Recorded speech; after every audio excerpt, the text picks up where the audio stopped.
Well, lessons from the good book could be among the lessons millions of kids in Texas learn next school year. Today, the state school board voting to greenlight what they call Bluebonnet Learning Curriculum. It infuses the Bible into classes for kids in kindergarten through the 5th grade. This program has been months in the making. It's optional.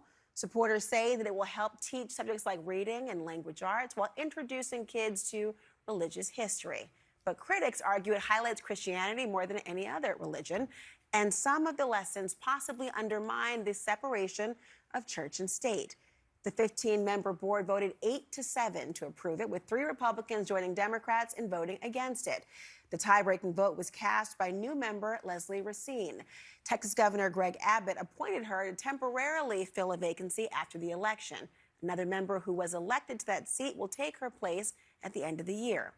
Joining me now, a member of the State Board of Education who voted against it, Democrat James Tallarico. Thank you so much for joining us.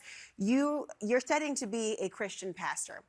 Why do you believe this curriculum, though, is preaching, not teaching? Well, before I was a legislator, I was a Texas public school teacher.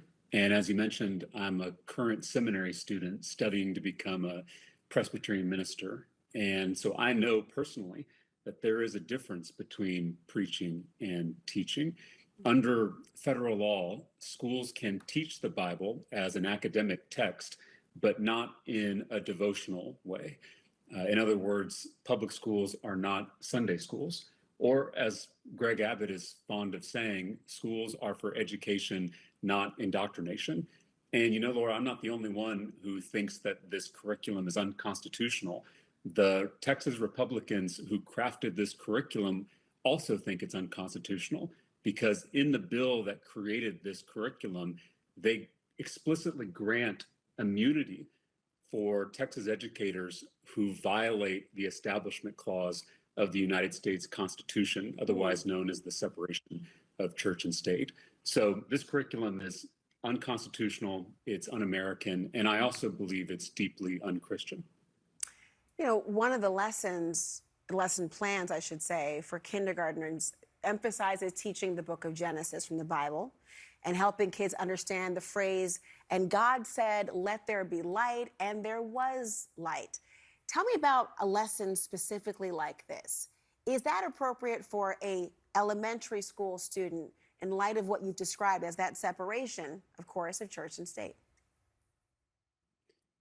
You know, Christian nationalists are so focused on pushing Christianity in school that they've forgotten the Christianity we learned in church.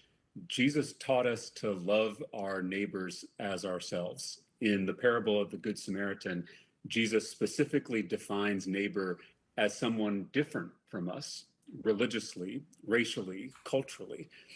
And this new Texas curriculum elevates Christianity over the other major world religions.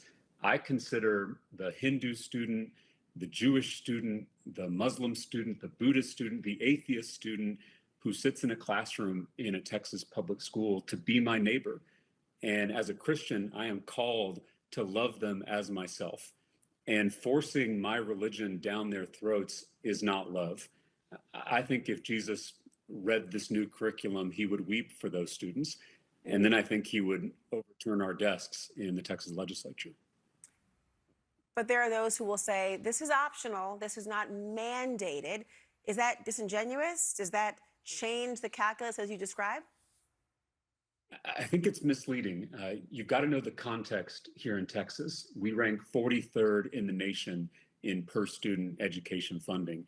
Texas teachers are making less than they did 10 years ago when you adjust for inflation. So Greg Abbott has created a school funding emergency in this state. And there are heavy financial incentives tied to this new optional curriculum. So it's not optional when you're starving schools of desperately needed funding and then dangling financial incentives to use an unconstitutional curriculum. Do you anticipate, has already been talked about, there being legal challenges? And by the way, given that the person who was a tie-breaking vote has a short tenure until the person actually supposed to be in that seat ultimately will be there, will this hold through the duration of the next academic school year? We'll see, but I think we should also mention that there was bipartisan opposition to Hmm. this new curriculum on the State Board of Education. It wasn't just Democrats who voted against it, it was also conservative Republicans who are Christians themselves. I think conservatives should be really concerned about the state usurping the role of the church. The separation of church and state is not only for the benefit of our democracy, it's also for the benefit of the church. And I, for one, don't feel comfortable with government employees teaching our faith. We have places where we can do that, and they're called Hmm. churches. State Representative James Talrico, we've all been fascinated by what's happened and will continue to follow this story. Thank you.